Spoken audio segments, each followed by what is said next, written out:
Hello students, welcome to Abhi Law, where law is simplified. This is your Professor Dr. Ambarish R. Patnigire, retired Additional Commissioner and Director of Ignal School of Law. Today we are going to talk about the fourth lecture in CPC, and we are going to start basically the civil suits and civil proceeding in general. How the civil suits and civil proceedings start. The first is legal notice. Today we are going to study about legal notice. When we talk about legal notice, we have a lot of different sections about legal notice under different civil acts. We are going to study those sections under which section notices can be given. Let us understand the general principle of a legal notice. A legal notice is a formal written communication between the parties where the sender informs the recipients of their intention to undertake a legal proceeding against the latter. The issuance of a legal notice is a time and cost effective, which may help the sender to settle the dispute at the first instance. The usage of legal notice can be availed by the sender and their advocate in various types of matter, such as consumer, property, recovery of money, employer-employee matters, etc. Advocate must be careful in drafting legal notice as they serve as a foundation for future pleading. So this is the general principle of legal notice. याद रखना है हमें कि civil proceeding start करने के पहले हमको legal notice देनी पड़ती है. लीगल नोटिस मतलब क्या? कि हम सामने वाले को यह बताना है कि भाई हम लीगल प्रोसीडिंग में जाने वाले आपके खिलाफ, ये हमारा मैटर है. आप इस मैटर को इसके पहले ही बुलाकर हमको सॉल्व करो, इसको डिस्प्यूट को सेटल करो. अगर उसने डिस्प्यूट सेटल किया तो वेल एंड गुड. अगर उसने डिस्प्यूट नहीं सेटल किया तो हम लीगल प्रोसीडिंग को जा सकते हैं. लीगल नोटिस का जो यूसेज है वो बहुत इंपॉर्टेंट है, क्योंकि जब हम प्लेन प्लेन दाखिल करेंगे तो लीगल नोटिस बहुत काम में आने वाली है. इसीलिए हमको लीगल नोटिस कैसी ड्राफ्ट करनी, आज हम इस बात को सीखने वाले हैं. अब जब जब लीगल नोटिस हम ड्राफ्ट करते हैं, हमको ये पॉइंट याद रखना चाहिए कि हमको प्रोविजंस मालूम होना चाहिए under which section you are going to issue legal notice. तो पहला है सीपीसी का सेक्शन 79. ये क्या बोलता है 79 और 80? सूट बाय और अगेंस्ट गवर्नमेंट. अगर गवर्नमेंट कोई सूट दाखिल कर रही है या गवर्नमेंट के अगेंस्ट कोई सूट दाखिल करना है, तो हमको इस बात को याद रखना है. The authority to be named as plaintiff or defendant, as the case may be, shall A. In the case of suit by or against central government or union government. B. In case of suit by against state government, the state should be the person who is giving the notice.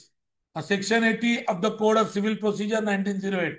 If the sender wishes to initiate legal proceeding against the central government or the state government, the issuance of a prior notice is mandatory. What is meant by state must be properly understood by the advocate. इसका मतलब state का मतलब क्या? अब हम इसको example के तौर पर जब लेंगे, तो जब स्टेट को लीगल नोटिस इश्यू करते हैं तो किसको एड्रेस करना चाहिए, क्या करना चाहिए, उसको हम देखने वाले हैं. इसका मतलब अगर गवर्नमेंट के खिलाफ कोई भी प्रोसीडिंग अगर आपको दाखिल करनी है, प्लेन दाखिल करना है, तो प्रोविजन के हिसाब से हमको नोटिस देनी पड़ेगी. Section 79 and 80 of CPC talks about the relevant provision under which notice can be given. Maharashtra municipal corporation act, अगर आपको नोटिस इश्यू करनी है, Maharashtra municipal corporation act, commissioner को कोई भी म्युनिसिपल कॉर्पोरेशन के, तो ये सेक्शन दिया है 487. If your client intend to initiate any legal proceeding against the municipal corporation, the notice should be issued under section 487. And 30 days का लिया है, 1 month prior notice is essential. अब हम म्युनिसिपल काउंसिल के लिए चलते हैं. नगर पालिका, नगर पंचायत, ये जो एक्ट है Maharashtra municipal council Nagar panchayat and township act 1965, उसका सेक्शन 189 और सेक्शन 325. ओके, ये दो रेलेवेंट प्रोविजन है under which you can issue notice to the Nagar Panchayat, Nagar Palika. फिर हम चलते हैं महाराष्ट्र जिला परिषद एंड पंचायत समिति एक्ट 1961, ये तीनों जो हमने बात की, ये तीनों लोकल बॉडी है, स्थानिक स्वराज्य संस्था। ओके। और अगर जिला परिषद को नोटिस देनी है या पंचायत समिति को नोटिस देनी है तो सेक्शन 227 228, इस सेक्शन के अंडर, ये सीपीसी के सेक्शन नहीं है, याद रखना है। ये उस एक्ट के सेक्शन है जिस एक्ट के अंडर जिला परिषद चलती है या पंचायत समिति गवर्न होती है। And a subject matter involves any act touching the business of Zilla Parishad or Panchayat Samiti, then legal notice can be issued under section 227 and 228. Village panchayat act, Maharashtra village panchayat act 1956। अगर आपको लगता है कि भाई कोई भी सब्जेक्ट मैटर इन्वॉल्व है जो विलेज पंचायत से निगड़ित है, अगेंस्ट उनके खिलाफ आपको लीगल प्रोसीडिंग जानी है, तो सेक्शन 180 में प्रोविजन है महाराष्ट्र विलेज पंचायत एक्ट 1956 के, आप उनको लीगल नोटिस देनी चाहिए। जब तक इस लोकल बॉडियों को आप लीगल नोटिस नहीं देंगे तो आपकी जो रिक्वायरमेंट है, जो प्रोविजन है, वो कंप्लाई नहीं होगी। याद रखना है। तो अगर आप जाएंगे हाई कोर्ट में उसके बिना प्लेन दाखिल करने हैं या कोई सिविल सूट दाखिल करने हैं लोअर कोर्ट में, तो वो लोग पहला क्वेश्चन पूछेंगे कि आपने रेलेवेंट सेक्शन से लोकल बॉडी को नोटिस दी थी क्या। Now, Maharashtra regional town planning act 1966। अब ये प्लानिंग अथॉरिटी इसके अंडर गवर्न होती है, जैसे सिडको है, सिडको प्लानिंग अथॉरिटी है, एमआईडीसी प्लानिंग अथॉरिटी है अपने अपने एरिया में। महाराष्ट्र म्युनिसिपल कॉर्पोरेशन, जो महाराष्ट्र के जितने म्युनिसिपल कॉर्पोरेशन है वो प्लानिंग अथॉरिटी है। ये प्लानिंग अथॉरिटी के लिए स्पेशल एक्ट है। ठीक है। तो अगर प्लानिंग अथॉरिटी के कोई भी प्रोसीडिंग से अगर आप एग्रीव्ड हो तो आपको उनको नोटिस देनी पड़ेगी under section 159। Negotiable instrument act 1881, अगर चेक डिसऑनर हो गया है तो जिसने आपका चेक डिसऑनर किया उसको आपको लीगल नोटिस देनी पड़ेगी under section 138 before initiating the proceeding against legal proceeding against him. Special notices जो अलग अलग डिफरेंट डिफरेंट एक्ट्स है, के आर्बिट्रेशन हो, birth death registration marriage registration act हो, ये स्पेशल एक्ट्स के अंडर जो एक्ट हमें अभी तक बताए उनको छोड़कर अगर कोई स्पेशल एक्ट है तो हमको स्पेशल नोटिस देनी पड़ेगी। उसके बाद सिविल प्रोसीजर कोड में अलग अलग जगह पे नोटिस का प्रोविजन दिया गया है, जैसे order 11 rule 16, order 11 rule 17, order 12 rule 3, order 12 rule 4, order 12 rule 8, order 12 rule 2, order 21 rule 34 37 66 79 16 53 58। ये सारे रूल्स के अगेंस्ट आप इन ऑर्डर के खिलाफ आपको नोटिस देने के प्रोविजन है एज पर सीपीसी। अगर एविडेंस एक्ट है तो भी हम नोटिस दे सकते हैं अंडर सेक्शन 57। अगर कोई डॉक्यूमेंट प्रोड्यूस करना है तो सेक्शन 55 सेक्शन 66 के अंडर हमको नोटिस देनी पड़ेगी, लीगल नोटिस। कॉन्ट्रैक्ट एक्ट लिया, नोटिस अंडर कॉन्ट्रैक्ट एक्ट। अगर कोई ऑफर को रिवोक करना है, उसको कम्युनिकेट करना है तो नोटिस देनी पड़ेगी अंडर सेक्शन 6। अगर एक्सेप्टेंस को ऑफर करना है तो नोटिस देनी पड़ेगी अंडर सेक्शन 2। रिवोक करना है या एक्सेप्ट करना है अंडर सेक्शन 6 तो नोटिस देनी पड़ेगी। Notice under labour law service loss, अगर स्ट्राइक पे जाना है, ले ऑफ पे जाना है तो नोटिस देना पड़ेगा। टर्मिनेशन करना है ले ऑफ का तो नोटिस देनी पड़ेगी। अगर हेड ऑफिस का एड्रेस चेंज करना है इंडस्ट्रियल डिस्प्यूट एक्ट के हिसाब से सेक्शन 6 के अंदर नोटिस इश्यू करनी पड़ेगी।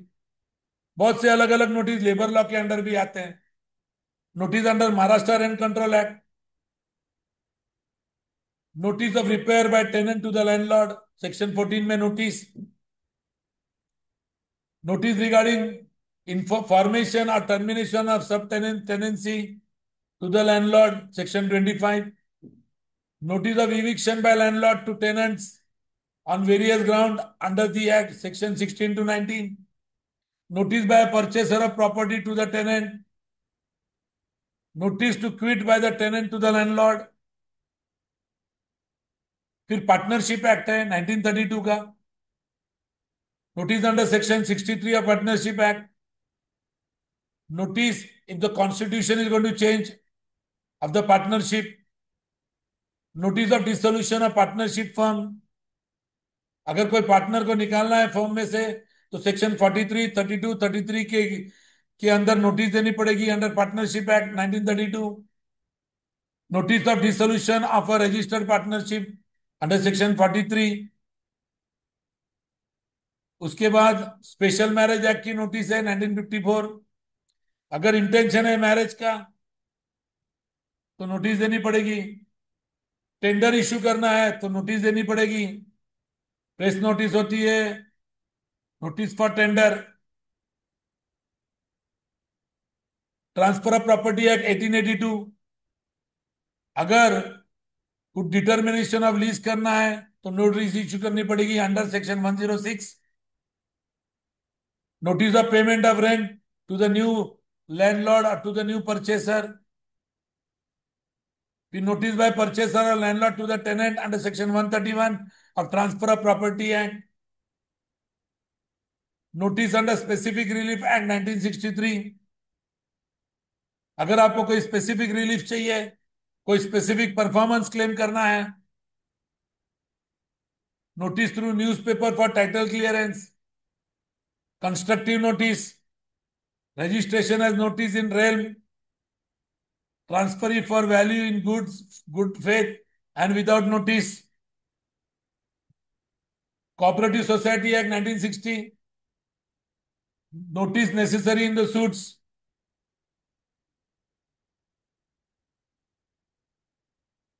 ये भी मैंडेटरी है कि आपको नोटिस देनी पड़ेगी पहले, लीगल नोटिस. उसके बाद ही आप कोऑपरेटिव सोसाइटी एक्ट के अंडर सूट दाखिल कर सकते हैं. Notice under advocate act 1961. Notice under companies act 2013.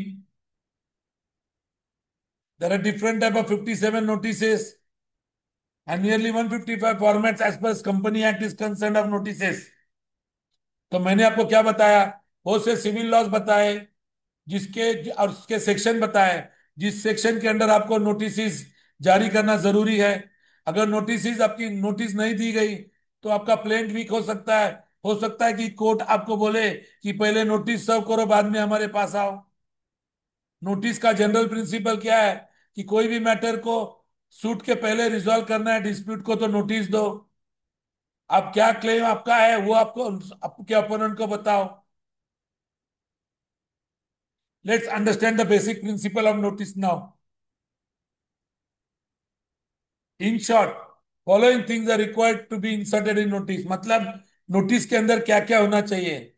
एक, किसको आप नोटिस दे रहे हैं और कौन नोटिस दे रहा है, ये दोनों का नाम, description, place of residence of the sender and to whom it is issued. मतलब देने वाले का नाम, उसका डिस्क्रिप्शन और कहां पर वो रहता है, और जिसको नोटिस दे रहे हैं उसका नाम, उसका डिस्क्रिप्शन और उसका एड्रेस. ये सबसे इंपॉर्टेंट है हर नोटिस में. उसके बाद statement of cause of action कि भाई किस चीज के लिए नोटिस इश्यू हो रही है. एग्जाम्पल, रेंट नहीं दिया टेनेंट ने, लैंडलॉर्ड ने टेनेंसी एक्ट के अंडर नोटिस इश्यू करी तो काय के लिए कॉज ऑफ एक्शन क्या है, rent not paid for a particular month. उसके बाद relief claim by the sender from the recipient to the notice. जो नोटिस भेजने वाला है वो क्या रिलीफ चाहता है. जैसे रेंट में वो बोलेगा कि हमको रेंट चाहिए, वो बोलेगा घर खाली करके भी चाहिए, वो बोलेगा जितना रेंट पेंडिंग था उस पर इंटरेस्ट चाहिए. उसके बाद उस नोटिस में होनी चाहिए summary of the fact, legal basis of the relief claimed, जो कुछ आप रिलीफ मांग रहे हैं वो कौन से सेक्शन के अंडर अवेलेबल है, वो आपको कोट करना पड़ेगा। और उसका मोटा मोटा फैक्ट्स लिखना पड़ेगा कि भाई कब भाड़े पर घर लिया था, कब एग्रीमेंट बनाया था, एग्रीमेंट में क्या क्लॉज थे, वो सारी चीजें। उसके बाद हमको ये भी लिखना है कि अगर आपने नोटिस का रिप्लाई नहीं किया और डिस्प्यूट सेटल नहीं किया तो हम फ्यूचर लिटिगेशन में जाएंगे। ये सबसे मेन 5 बेसिक प्रिंसिपल हो गए। उसके बाद the actual purpose of the legal notice is to inform the other person that the party sending notice may take legal recourse. Notice भेजने की वजह क्या है ये बतानी पड़ेगी। If the mentioned legal compliance is not fulfilled within the prescribed time limit, it may also state that the last opportunity been given to the recipient before initiation of court proceeding। मतलब एक आखिरी बार हम आपको chance दे रहे हैं dispute settle करने का, नहीं तो हम कोर्ट में जाएंगे और इतने दिन में आपको रिप्लाई करना पड़ेगा। गवर्नमेंट को नोटिस इश्यू करने के टाइम फॉलोइंग पॉइंट्स को याद रखना पड़ेगा आपको। Before filing a suit against the state government और central government, issuance of 2 months notice is mandatory। Without notice the suit cannot be filed। if filed it will be dismissed। मैंने आपको पहले ही बताया। तो गवर्नमेंट को 260 दिन का मुदत देनी चाहिए नोटिस देकर, और नोटिस देना मैंडेटरी है, नहीं तो सूट डिसमिस हो जाएगा। The mandatory rule will be applicable for filing the suit against public officer in respect of any act purporting to be done by such public officer or in his official capacity। अभी अगर आपको revenue में अगर आपको notice देनी है तो आप कलेक्टर को दे सकते हैं नोटिस, या आरडीसी को दे सकते हैं नोटिस। जो पब्लिक ऑफिसर वो एक्ट करने वाला था उस पब्लिक ऑफिसर ने वो एक्ट किया नहीं, या उसने किया है वो एक्ट में गलती है, और आप उस गलती की वजह से आपको कुछ नुकसान पहुंचा है, वो आपको नमूद करना पड़ेगा। ओके।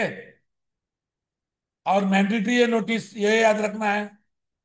चलो मैं अभी आपको कुछ डूज और डोंट बताता हूं। अगर आपको यूनियन ऑफ इंडिया को नोटिस देनी है तो through secretary of union of India ऐसा लिखना पड़ेगा। ऐसे नहीं लिखना पड़ेगा से the secretary union of India और यूनियन गवर्नमेंट, नहीं। हमको ऐसा लिखना पड़ेगा the union of India through the secretary of union of India. अगर वो एग्रीकल्चर डिपार्टमेंट का है तो एग्रीकल्चर सेक्रेटरी लिखना पड़ेगा। अगर वो वुमेन एंड चाइल्ड वेलफेयर का है तो women and child welfare secretary लिखना पड़ेगा। सेक्रेटरी ब्रैकेट में लिखना पड़ेगा women and child of union government. अभी रेलवे को नोटिस इश्यू करनी है तो हमको क्या लिखना पड़ेगा the union of India general manager of railway. ऐसे नहीं लिखना पड़ेगा general manager union of India और रेलवे।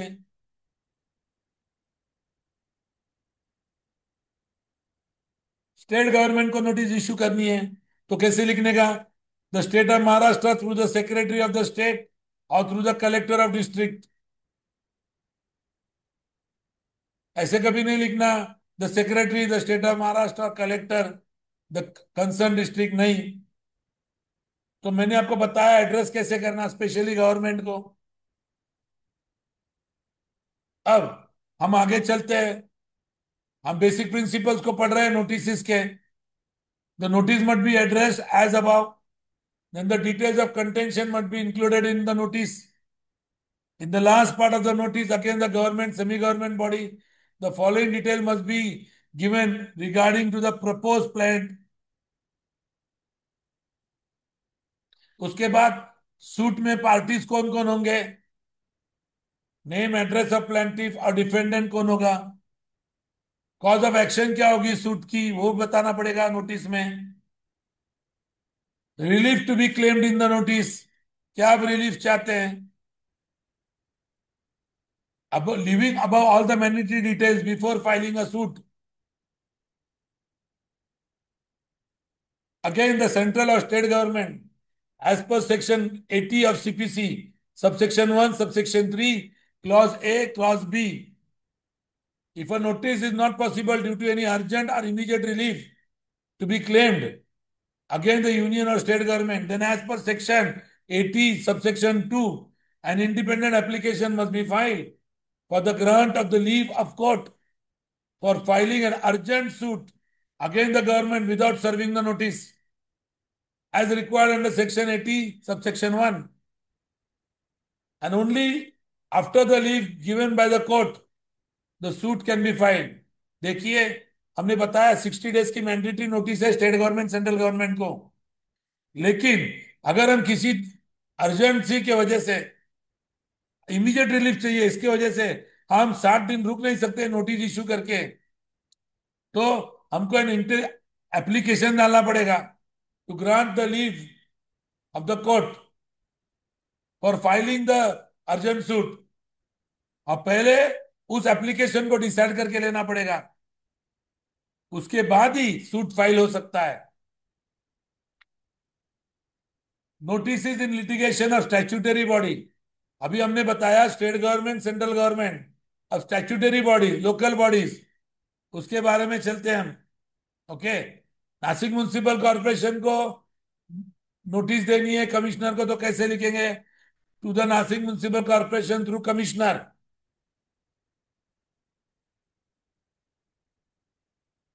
नोटिस ऐसे कभी भी इश्यू नहीं करती, to the commissioner Nashik municipal corporation. अगर जिला परिषद पंचायत समिति को नोटिस देनी है तो ऐसे करना पड़ता है, द जिला Parishad Panchayat Samiti Pune through its chief executive officer. ऐसे नहीं लिखना chief executive officer Zilla Parishad. फिर Gram Panchayat of village Pimpalgaon through its secretary, और secretary Gram Sevak Gram Panchayat of village, ऐसा नहीं लिखना। तो ये सिडको का बताया मैंने। ओके, तो ये लोकल बॉडीज का एग्जांपल है। इसके पहले मैंने गवर्नमेंट का एग्जांपल दिया। हमने बेसिक प्रिंसिपल्स स्टडी कर लिए, कौन कौन से सिविल प्रोसीजर कोड में सिविल छोड़कर दूसरे कौन से सिविल एक्ट में लीगल नोटिस की प्रोविजन है, वो एक्ट्स देख लिए। ओके, अभी how to however leave can be granted in extraordinary circumstances, जहां जहां तुमको नोटिस की प्रोविजन है 30 डेज की, जैसे हमने कहा सीपीसी में प्रोविजन है, हम एप्लीकेशन फाइल करना चाहिए लीव ऑफ ग्रांट करके, और उस एप्लीकेशन को डिसाइड करने के बाद ही विदाउट नोटिस हम सिविल सूट दाखिल कर सकते हैं स्टेट और यूनियन गवर्नमेंट के खिलाफ। वैसे ही दूसरे मैटर्स में हम देखते हैं, if the following pleadings are made in the suit, an application for grant of leave is independently given by the plaintiff. Principal in these issues, on these issues are settled by various authorities on the following grounds and reason. Number one, in a suit in which statutory body is a formal party and no substantial relief is claimed against the statutory body, notice before the suit is not mandatory. देखिए, statutory body हमने देखा जिला परिषद, municipal corporation, municipal council, CIDCO, ये सारे statutory bodies है। Okay, अगर कोई क्लेम नहीं है तो नोटिस देना कोई जरूरी नहीं है। If the action of the statutory body is not in good faith and is illegal, तो नोटिस देने की जरूरत नहीं है। If the action of statutory body is challenge in the suit and it is beyond the scope of the act, notice देने की जरूरत नहीं है। If the wrong notice, if the wrong caused by the statutory body against the plaintiff is hampering his fundamental rights of plaintiff or affecting the livelihood, notice can be waived off. Therefore, it is a duty of an advocate to draft a notice as well as plaint against the statutory bodies along with the notice. If a suit is filed without the notice, then only after including the necessary pleading on the above referred point along with application to grant leave by the court for filing the suit without issuing of the mandate notice, the notice will be entertained. तो जहां पर notice देनी है advocate ने plaint के साथ notice भी draft करनी है। और इसी के साथ हमने नोटिस का जो चैप्टर है लीगल नोटिस का वो कंप्लीट किया है। और मुझे विश्वास है कि आप सबको ये लेक्चर अच्छे लगते रहेंगे। I request all the student to share, to put a like and share with their friends and subscribe the channel. Thank you so much for being with me. So very soon we will upload the fifth lecture also.